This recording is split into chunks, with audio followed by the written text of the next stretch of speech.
Hey writers, you're listening to the Kobo Writing Life podcast, where we bring you insights and inspiration for growing your self-publishing business. We're your hosts. I'm Rachel, author engagement manager for Kobo Writing Life. And I'm Laura, Kobo Writing Life's other author engagement manager.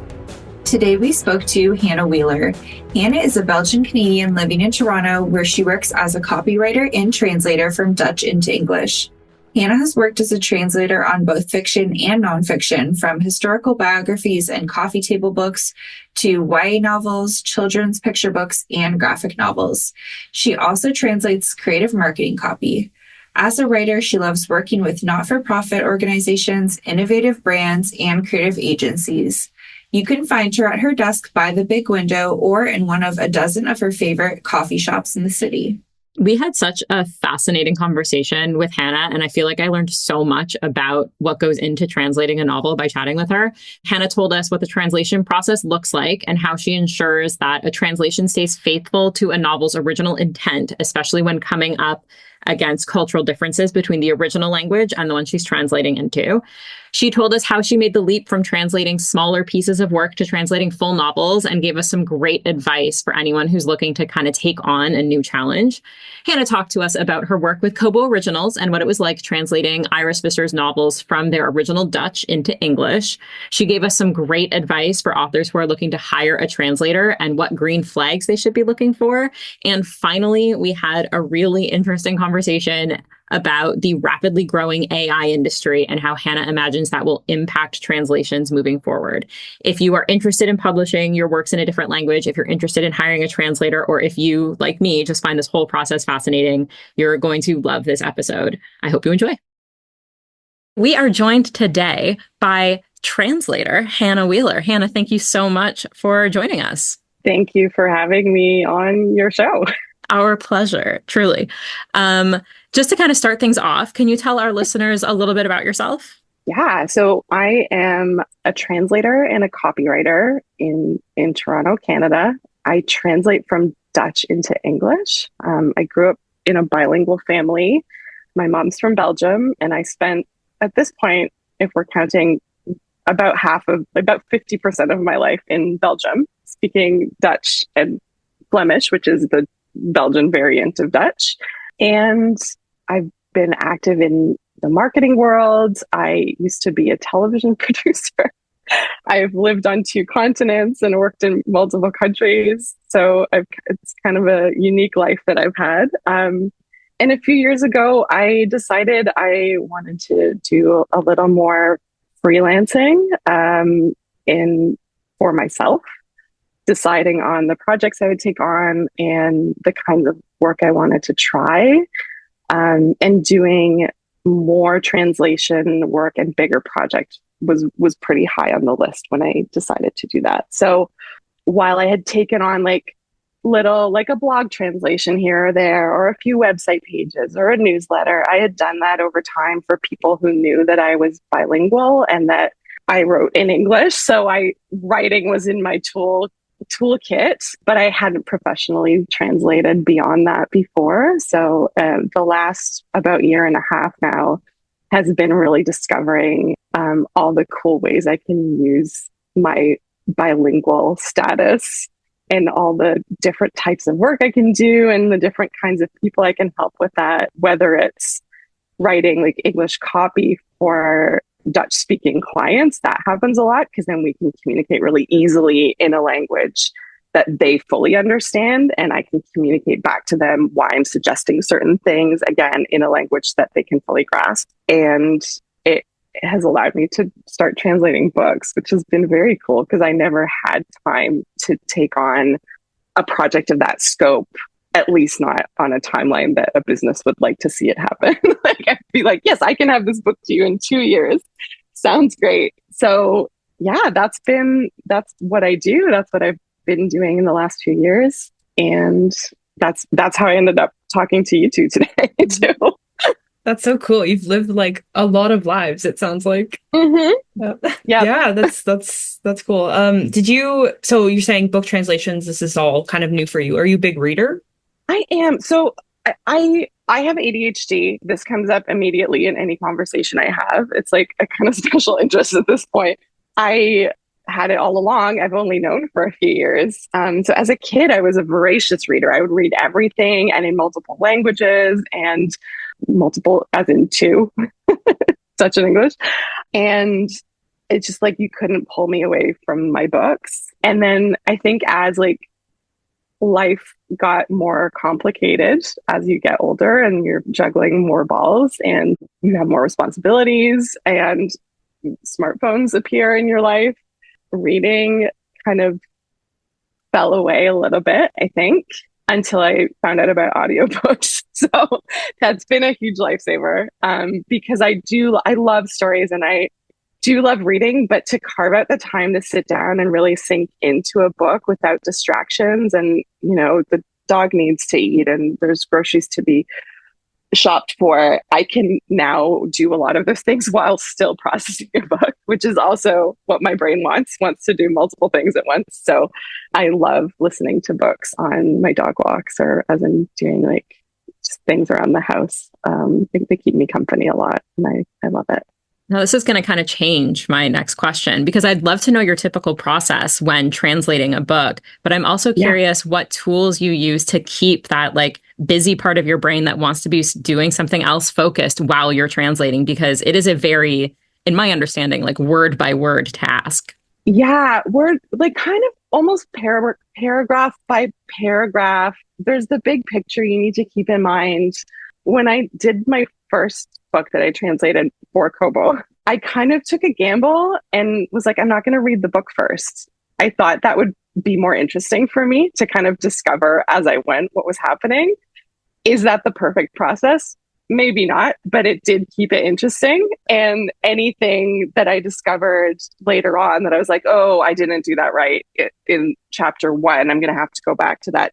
I edit afterwards anyway, before it sees anyone else's, ends up in anyone else's inbox to review. So I would leave notes for myself and like, oh, go back and fix this. And, this doesn't make any sense for this character. What were you thinking?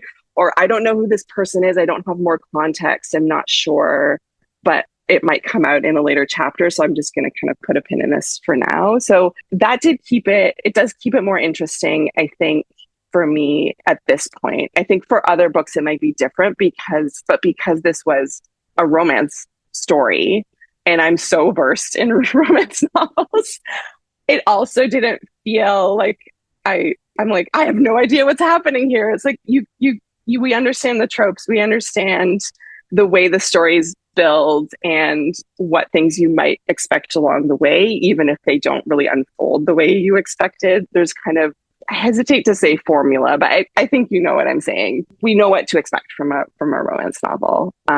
And because of that, I think I felt safer going into it, not having read it in advance. It's just like, let's just see what happens. And I kept that process for the 3 Iris Visser books that I translated for Kobo Originals, just because after the first one, it just felt like it was a good process for me. And I guess like my two other things, music is really helpful for my brain in general, but I also love how I can kind of match it to the story that I'm translating. For the first one I translated, which was from Ibiza with Love, I listened to a lot of Harry Styles. Like his album was out at the time, his most recent one.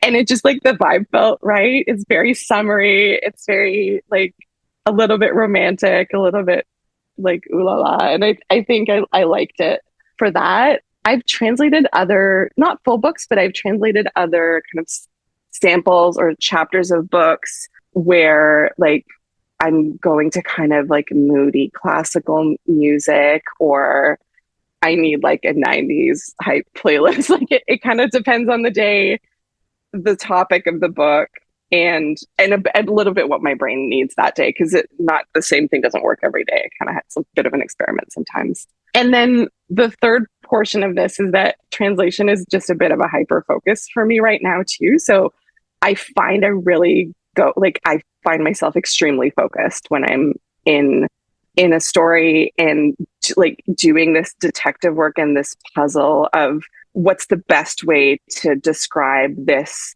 feeling or this thought or this moment in a whole new language, because it's not word for word, because that's what the robots do. They can do that, and if that's what you're looking, but it's not fun to read. So you're kind of like, you're almost interpreting and presenting it to a new set of people in a new language in a different cultural context. So you're having to sometimes explain things a little bit with extra words that weren't there. But anyway, all of that detective work keeps it really interesting for my brain, because there's, okay, what's the next challenge? And they're all like little mini challenges. And I find that a really cool process. So cool. It sounds like it's a bit of like a lone wolf-esque aspect of the work that you're doing. Like, do you work with a lot with the authors and the editors, or is it just kind of you? And yeah, it is a little bit just me. There's definitely things that come up where, like, the simplest example is like something can mean two things, and I'm not entirely sure which version the author was going for. So like, I'll kind of have to loop back and go, do I understand? Like, am I getting this right? This is what you were going for. Yes. Or this wasn't in one of Iris's books, but another kind of book I translated recently was or portion of a book I translated recently was a nonfiction story about a family during the Second World War. This is very different topic matter. And there was a description of someone that wasn't, I mean, it was just like a kind of a throwaway, like, and then this person who was, the Dutch word is nicht, which can mean either niece or female cousin. And those are two very different things. And there were no extra context clues in the book. I didn't have a direct connection with the publisher or the author. It was for a very different project where there wasn't really a way for me to go to them and go, hey, casual question about this book that you didn't know I was working on for this assignment for the Literary Foundation that I'm trying to get an accreditation with. Do you mind answering this question? So I went digging because it was nonfic. So I found like the person's like family tree and kind of was doing detective work that way to figure out, was it this person's cousin or was it this person's niece? And it was a niece. We figured it out. So those are the kinds of things where, like, if you do have access to the author, those things are really quick to solve because they know exactly what they were writing. And it might have taken me 30 minutes to find out how to translate this one word. It's fun, but it is nice to kind of loop back to people when you have questions. And so we did that a little bit for the Iris books that I translated for Kobo Originals. I looped back to my contact with the publisher, and because I wasn't in contact with Iris at the time, we're besties on Instagram now. So we chatter there and we have little brainstorms and things like that. It's very cool to be able to touch base with her. But I did have some questions kind of along the way where we kind of just needed to loop back and clarify some things or get a little extra context and go, oh, yeah, I totally understand how to do this now. We got this. So it will, in many cases, I think it goes through the publisher. There's not always a direct connection between a translator and the original author. But when it's possible, from my own experience now, it is pretty cool. And I don't know, it just helps build a neat rapport too, because one of the many people you're trying to honor as a translator is, of course, the original author. Like, you're trying to do their work justice and give people who are reading in a whole new language, in a whole new cultural context, the same experience that people are getting when they're reading it in the original language. So we want to give them the same feeling. We want to get them. But yeah, it is really cool to be able to connect with, have that be a direct relationship, because there is just so much to be learned really from each other, which is always great. And like, I have to say, trying to capture the general vibe, for lack of a better word, of a book and present it to a whole new audience in a whole new language sounds like a little daunting. And you're relatively new to the translating in publishing space, especially. What kind of made you take the leap and trust yourself enough to be like, I can do this?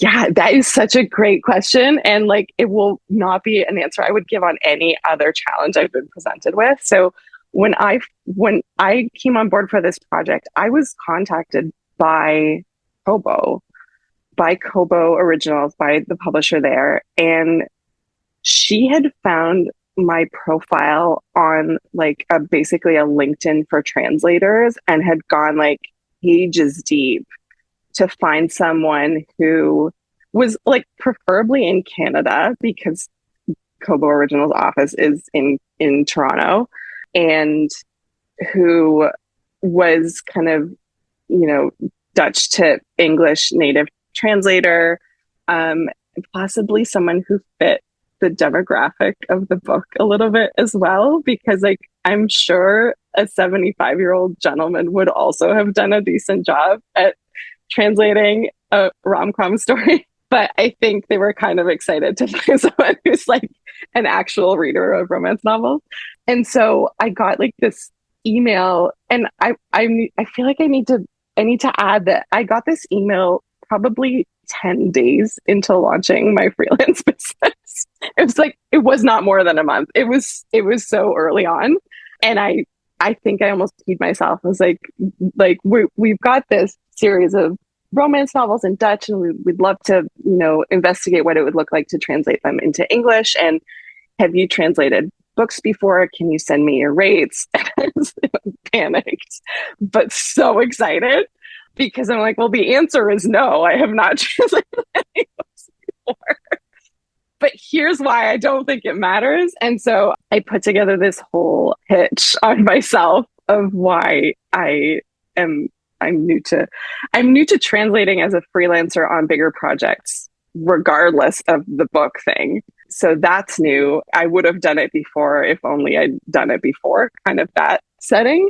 And we were kind of coming out of the like thick of the pandemic, where I had been absolutely obsessed with listening to romance novels. It was like the only thing that could pull me out of the anxiety of that time, and just kind of like sprinkle some glitter on my life, a little bit of sunshine. And so I think I just felt like I had a deep connection to the genre, and the timing could not have been better, because I had like a completely clean slate. I had no work lined up. I was like, I'm a brand new freelancer. So the timing is perfect. I would love to take on some bigger projects. I have been, while not a trained translator or a literary translator at the time, I have been a translator all my life, because I've always lived, my dad speaks English and my mom speaks Dutch, and they're both bilingual now, but there was a lot of kind of back and forth on like, what word are we looking for here? We were mixing languages at home, like a sentence that would split halfway between the two. I was translating things from my friends and kind of, switching back and forth between languages. And writing and communicating has always been a part of my other jobs too. So working in marketing, working in project management, working even in television, like I was writing scripts and communicating that way. So it felt like all the elements were there. I just hadn't had a chance to put them together and work on a book. So really the most perfect case of serendipity, I think, in terms of timing, in terms of where my interests were, in terms of the type of project, in terms of my, again, clean roster of work. So I sent my pitch back, and I didn't hear anything for a day. And then it was a weekend, and I was like, I should have done a sample. So first thing on Monday morning, I sat down and I started on like the prologue of Iris's first book, which was actually the from London with Love. We flipped the order around in English, but in Dutch, that was the first one that came out. I was like, first book, first chapter, here we go. So I translated the prologue and sent it in as like not desperate at all, the follow-up to the pitch email, going, you know what, I like could not sleep thinking about this. I thought I'd do a sample just so you can see why this might work. And then I think they really liked it. They sent it to the Dutch team as well, who had originally published Iris's books in Dutch. And they really liked it. And then we had coffee and worked it all out. And it was very exciting. I can confirm they really did love it. They did on the original side. That's great. So because this is all still kind of like fresh and new for you, but seems to be going very well. Do you have any advice, I guess, for people who are looking to start freelancing? Because change can be very scary and just jumping into things can be scary. So do you have any advice for people? I think pitching yourself is a great Pitching yourself. I think like the main, and I've done this wrong even over the past year, is like talking myself into things because it seems like a smart move, and that just doesn't work. Especially, this is pure like stepping away from like whatever kind of freelancing you're doing. I think selling yourself on something that you're not super excited about just because like it seems like, oh, this will be consistent work, or it just doesn't always work out that way. And it's only so many hours a week, but then consistently, that's really nice because it keeps me flexible. I took on projects where I was spending way more than my billable hours just agonizing over them because I didn't want to be doing them. I was frustrated. I was dreading that day that I'd blocked off for that client. And I think this might be very foolish advice, but for me, finding the kinds of projects and clients where I can just be me has been the best choice. It, rather than exhausting, is energizing and makes you feel excited. And, a lot of people are like, never do free work. Don't do free work. If you want to do a sample of work because you're really jazzed about a client or a project and you have the time to do it, let me caveat that. You have the time to do it. You really think you can nail this and commit. Do a sample, offer a teaser, do whatever you can do to kind of convince the person that A, you're excited, and B, you know what you're doing. Can I swear on this? Your shit is, I think, the best way to show that you're committed and even being vulnerable. Like I did pitch myself, but I did tell Kobo I hadn't worked on book translations before. I'm like, I'm not going to lie about that. I would be very nervous going into this having lied about it, but to have been open about it and show that I was willing to learn and let's see how the first book goes, and then reassess after, those kinds of things can go a long way, I think, in building trust and building relationships with clients that you'll work with over and over again. So that's my advice, that sometimes the smart move is not a smart move at all. And sometimes you won't know till later. So you have to do those to learn from. I think that's great advice. And I think there's something to be said about being honest and vulnerable because, like you said, you want to make that connection with clients that you're going to work with over and over again. And if you start openly, then you can continue your relationship that way. I think that is excellent advice. Thanks. You're so welcome. I'll take it. I'll take my own advice. One thing I really wanted to ask you about, I've read all of the Iris books as well and loved them. I've read the translated versions, I should say. I do not speak Dutch.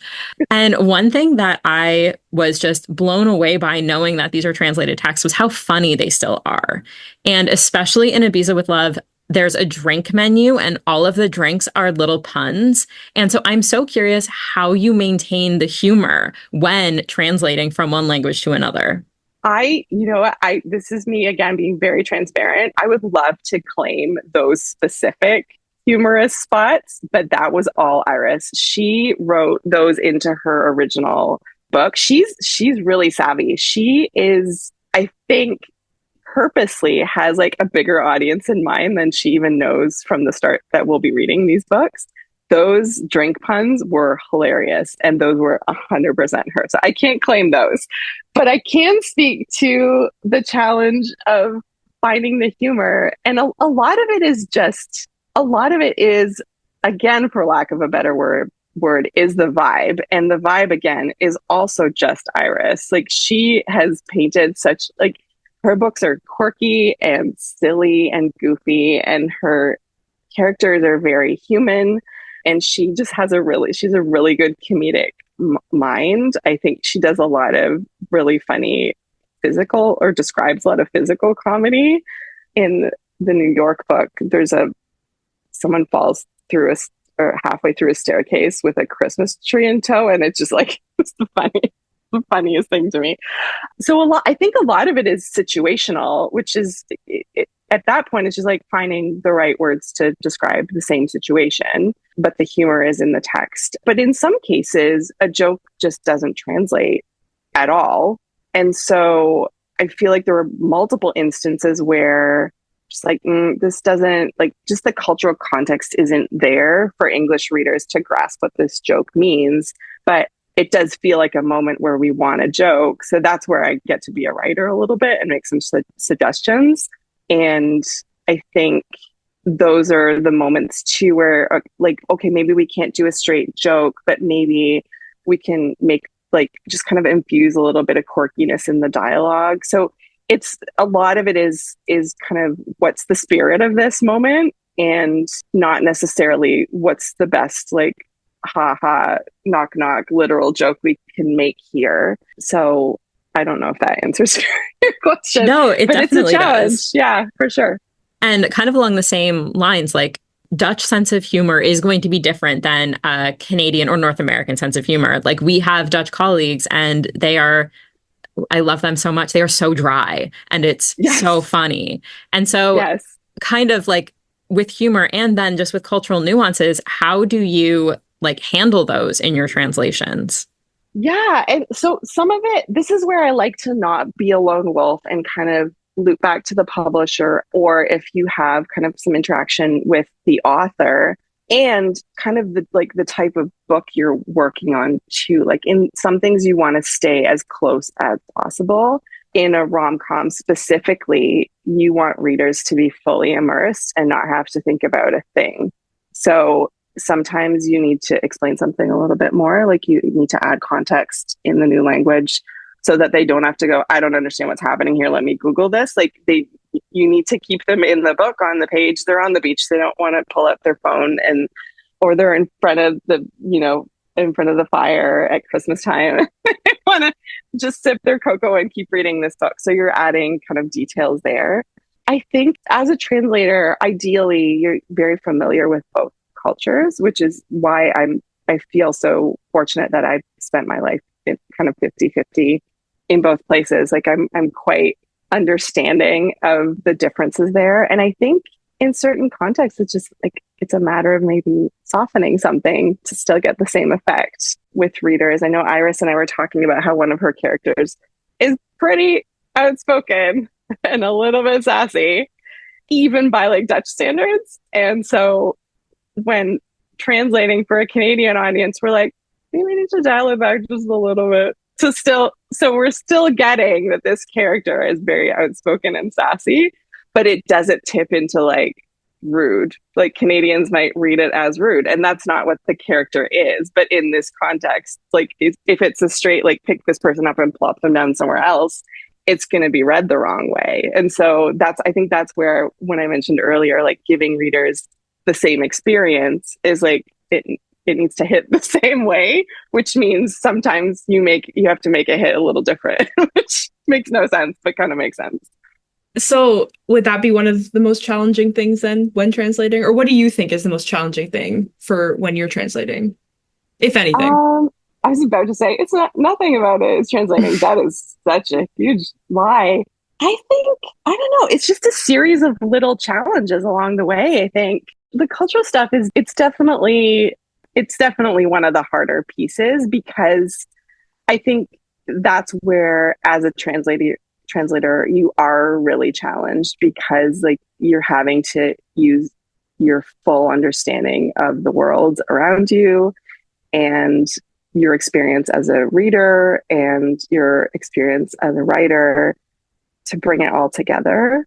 And it's those cultural nuances, those humor nuances, and that extra context, those subtleties, those are the areas where you can't just run something through Google Translate or ChatGPT or DeepL or all of these tools, is they don't have any of that context. They're doing math about feelings and thoughts, and that doesn't compute the same way. So yeah, I think maybe less of what's the challenge, but even though it is challenging, but what's the added value of the human process on this kind of thing is that it's always going to read like a human being was involved with it, which again is the same experience that the original readers had. So yeah, in that sense, it's challenging, but it's such an honor and it's such a fun part of it, to really look at a book as a whole and go like, how are people going to enjoy this? And how do I make that happen? Because I'm the one helping make that happen. And it's what's funny too, and always strikes me, is that the publisher doesn't know what's going to come out. They often don't know the original language. And so that's kind of hilarious. And I haven't run into this yet, but I was like, what if I ever translate something? And they're like, oh, wow, we hate this. This is terrible. Like, we had no idea. And then I'm like, I was just doing the original justice. Sorry. But yeah, I think that's the cool part of it is transferring this piece of work into a whole new context and still having it be the same but different. It's very neat. I love it. Now, you've talked about translating from Dutch to English. Have you translated the other way as well? Yeah, I don't do it a whole lot. And I think the main reason is, so in the translation community in general, and not everyone sticks to this, but ideally you only translate into your native language. In my case, having grown up bilingual, they're technically both my native language, but knowing that I've now been in Canada again, because I was born here, then lived in Belgium for a long time, and then returned here about 13 years ago. 14? 13. Like, English is my day-to-day working language now. It's the language I have used for the last decade plus in a professional setting, and I'm just a little slower to translate into Dutch, which is why I don't really offer it. I use it as a tool of communication, but just the same way that English has all these quirks and nuances and weird grammar rules and all of those bits and pieces, which are hard enough to stay on top of for one language. I feel like I've lost a tiny little bit of that for Dutch, just because I wasn't using it professionally for a long time. I would say it's improved over the last year and a half, now that I'm communicating more and more in writing with clients about projects. It's definitely back, but to say I could do a really, really solid job and describe something in the most perfect way, especially a book where like all of those nuances are so important, I don't think it's for me at the moment. Never say never. And I think if I ever were to live in Belgium again, I might change my mind after a few years, but I guess it's not an efficient use of my time, meaning it's also not an efficient use of clients' time. Yeah, it would be challenging. I'd love to try it actually, now that the question is here. It'd be cool to see how far I get, but it's definitely, I'm more comfortable working into English rather than the other way around at this point in time. I know you've talked about romance. Is there any other genres that you have translated to or would like to? Yeah, I've done a little bit. So I did a coffee table book recently about our interior design. It hasn't been released yet. I think it's coming out this summer. And that was a really neat challenge. It aligns a little bit with I guess to say it's still quite a casual read, right? Like, there are descriptions to go with beautiful photos about lovely things. So it's a little more flowery than let's say an academic text. So it's or a really intense nonfiction biography or whatever. So it feels a little more maybe in line with some of the copywriting work that I do. But it was neat because it just kind of allowed me to look at the words that go along with pictures so that I could make sure that it all, like, even within the context, matched really nicely. I've done a few workshops over the last year. There's a really cool series of workshops for translators translating from Dutch into English very specifically, that's hosted by the Flemish Literary Foundation and the Dutch Literary Foundation as a joint effort. And I've had the chance to work on some nonfiction for that. It's like we translate ahead of time sample chapters, and then everyone does the same piece, and then you kind of come together in group, and the facilitator goes through like the different kinds of choices that people made in different places, and you would be wildly surprised at how many different interpretations there are. So it does show that it also matters who you work with on each book. Not everyone's going to get the same results, not in a bad way, just in there's a lot of variety there in terms of how people will approach a certain text. So that's really cool. Worked on some nonfiction through those workshops. I've worked on graphic novels. So cool, which for me feels a bit tied to my background in television, where words and visuals, and like I have a bit of a visual mind in that sense. And plus like the restrictions of like character counts in copywriting too. So it felt like a kind of a connecting of all worlds a little bit. And I've worked on some like children's lit and YA a little bit too, again, through those workshops. And I've done a few samples as client work for a publisher in Belgium, because when they have titles that they want to kind of present to the international market, they will often have a sample chapter or two ready to go with those. And they'll need their kind of one sheet about the book translated too. So I've kind of been able to dabble in a bunch of different things. And then specifically to nonfiction, the literary foundations that I just mentioned they're kind of accreditation bodies as well. So they have a huge database of translators that have been kind of vetted and pre-approved as high quality literary translators in various genres. I'm so new to this that I am not in that database yet. And I guess the standard of the original work is like they're looking at literary quality. I love Iris, but I don't think rom-coms fall under that same umbrella, unfortunately. I think it's just as challenging to translate them, but that's me. It's like you're still doing the same brain exercises for each type of like who's going to be reading this? What do they want to hear? How do they want this described to them? How am I honoring the author? That's the same across all of these genres. So I don't like putting qualifiers on source material, but there's a bit of a I guess a certain standard, I guess, that is fairly subjective.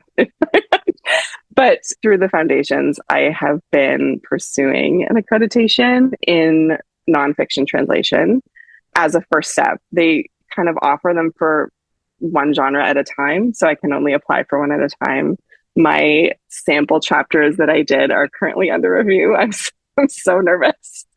It was intense, but I'm excited to hear how it went and hear the feedback from them. I think there's multiple reviewers looking at them to like assess the quality of my work compared to the original work, and is this a representative approach to translation? So it's very exciting, and I've had so many cool opportunities over the last, again, year and a half. It's been a bit of a whirlwind to delve into this work and learn more about it. And yeah, I could not be more excited. It's a bit of a passion. That's amazing.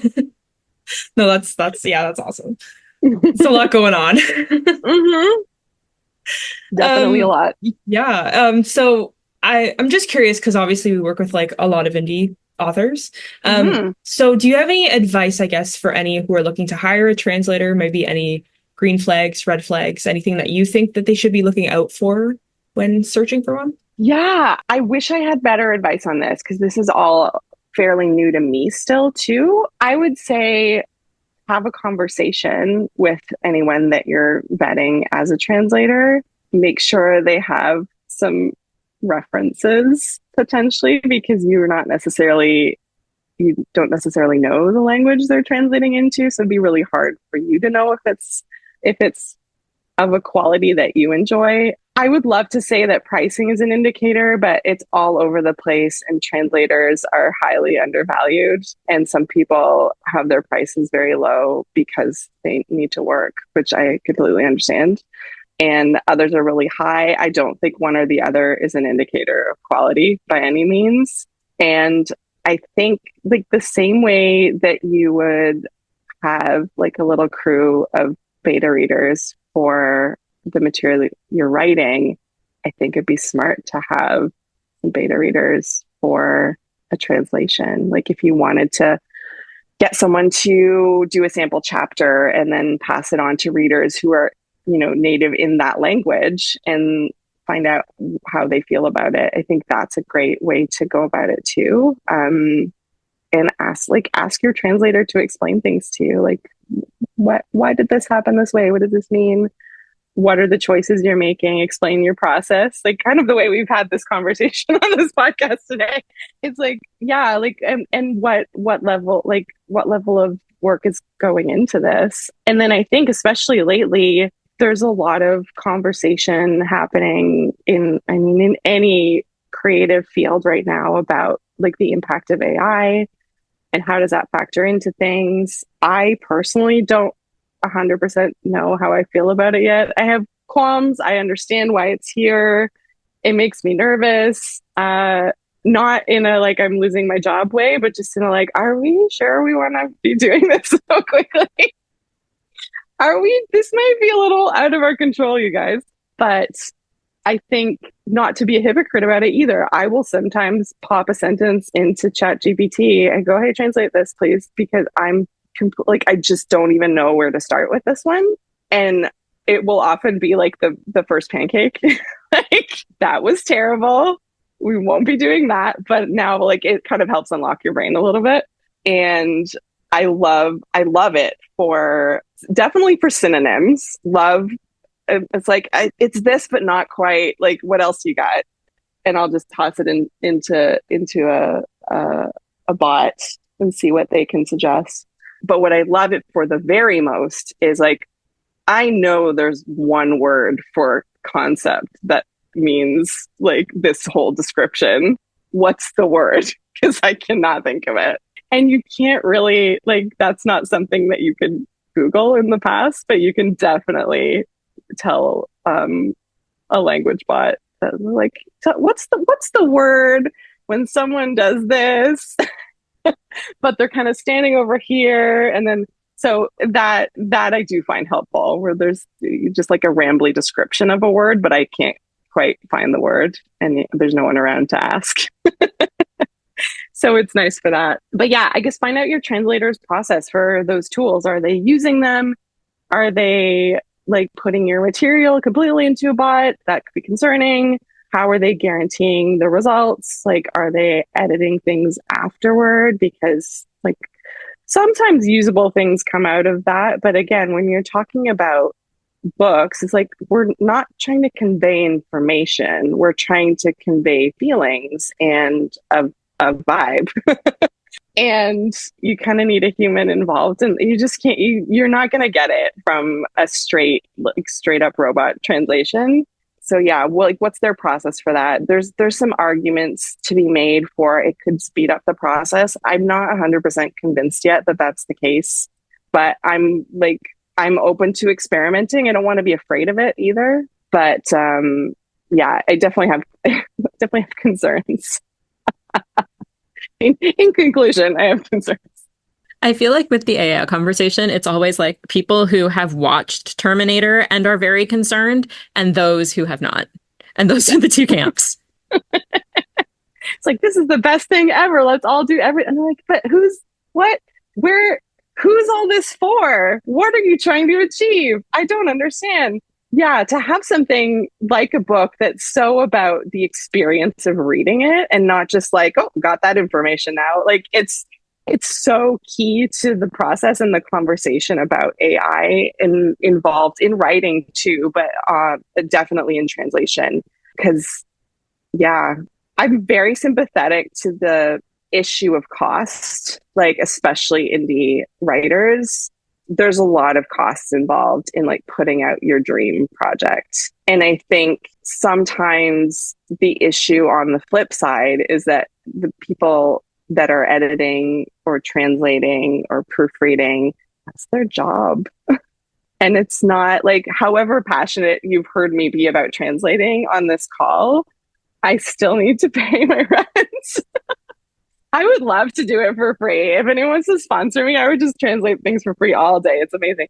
So I think in that sense, like, I do understand the argument of like, hey, this AI thing is here.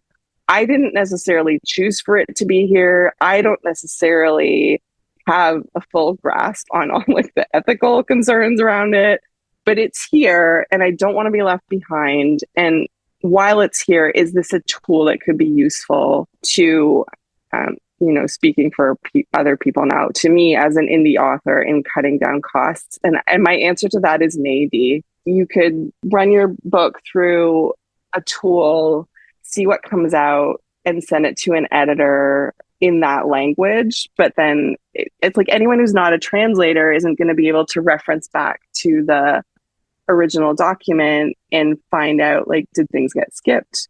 Did the story get changed? It hallucinated a whole extra character here. I don't know if this happens. I'm just making things up right now, but pieces get left out and nuances get left out. And like my main concern is like, is the feeling getting left out? Because then no one's going to read it. And that's the big issue. So it's an experiment at this moment in time, I think for a lot of people. The translation communities that I'm a part of are not excited. And I understand, because we take so much care in our work and so much pride in our work, especially when we're talking about creative works and works of art. You want to honor the spirit in which it was created. And at the same time, you want to honor all the stakeholders, and you understand that budgets are important. So to me, it's still a bit of a mystery. I'm not quite sure what's going to be happening with it. I have some clients that are kind of insistent and they want to experiment with it and see what happens. And with those clients, because we trust each other and we can have these conversations openly, I'm willing to say, let's see what happens. Let's see how we feel about it. Let me see if I like doing this. Like if I like editing a robot translation versus just translate, I might not like it at all, because so much of the joy in it is doing the detective work and the puzzle work. And there's so much more joy to creating than to fixing for me.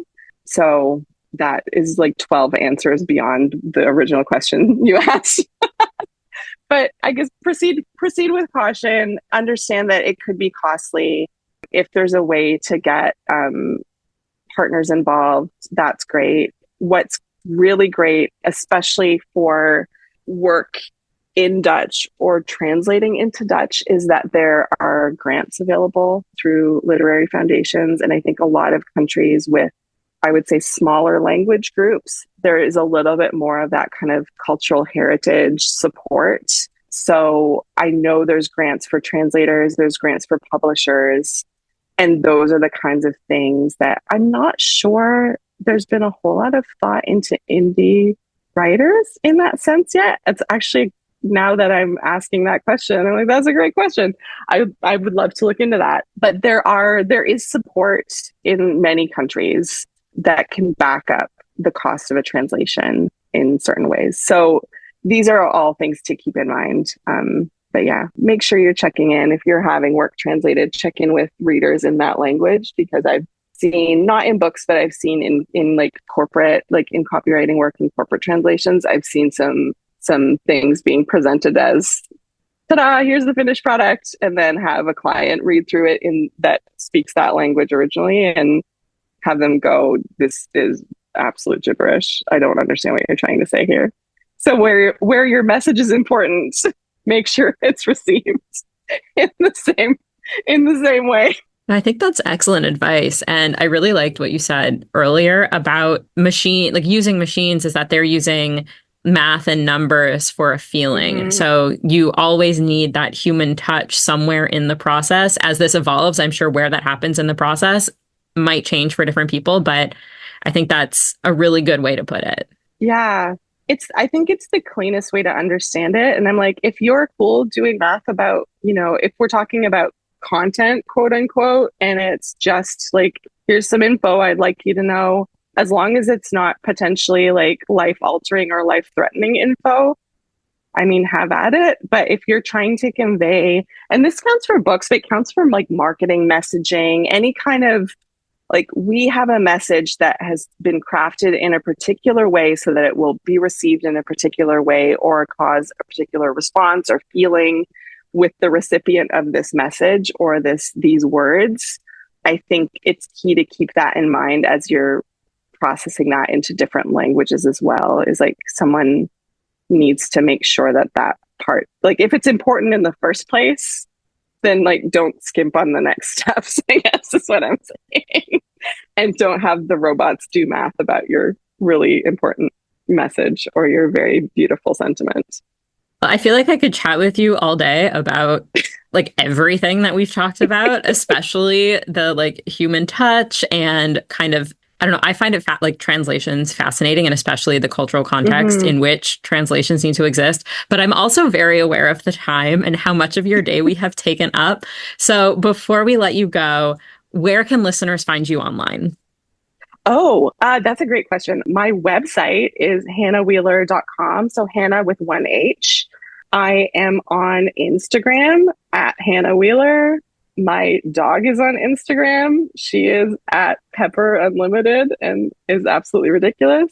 And I guess like on LinkedIn, I'm just Hanna Wheeler everywhere. I'm That's not perfect. The most like online poster of all time, but I've been getting a little more active on LinkedIn, and I post just silly things about myself and my life and observations about my work. So I think that's where I'm the most active. Yeah, Amazing. or in a coffee shop around Toronto any day. Well, we will include links to all of those, especially the dog Instagram, in our show notes. Arguably the most important. Never came up during our conversation. And yet. Come see the dog. Well, Hanna, thank you so much for taking the time to chat with us today. We really appreciate it. This has been so much fun. It's my pleasure. It was so nice. Thank you for listening to me and all the things I have to say about all the things I have to say things about. Thank you for listening to the Kobo Writing Life podcast. If you are interested in learning more about Hanna and the work she does as a translator, we will include a link to her website in our show notes, and we will also include links to the translated works of Iris Visser that Hanna did for Kobo Originals. If you are enjoying this podcast, please be sure to rate, review, and subscribe. And if you're looking for more tips on growing your self-publishing business, you can find us at kobowritinglife.com, and you can also follow us on socials. We are at Kobo Writing Life on Facebook and Twitter, and at kobo.writing.life on Instagram. This episode was hosted by Vanessa Salemi and Rachel Warden, with production by Terrence Abrahams. Editing is provided by Kelly Robotham. Our music is composed by Tearjerker, and thanks to Hanna for being a guest. If you're ready to start your publishing journey, sign up today at kobo.com/writinglife. Until next time, happy writing!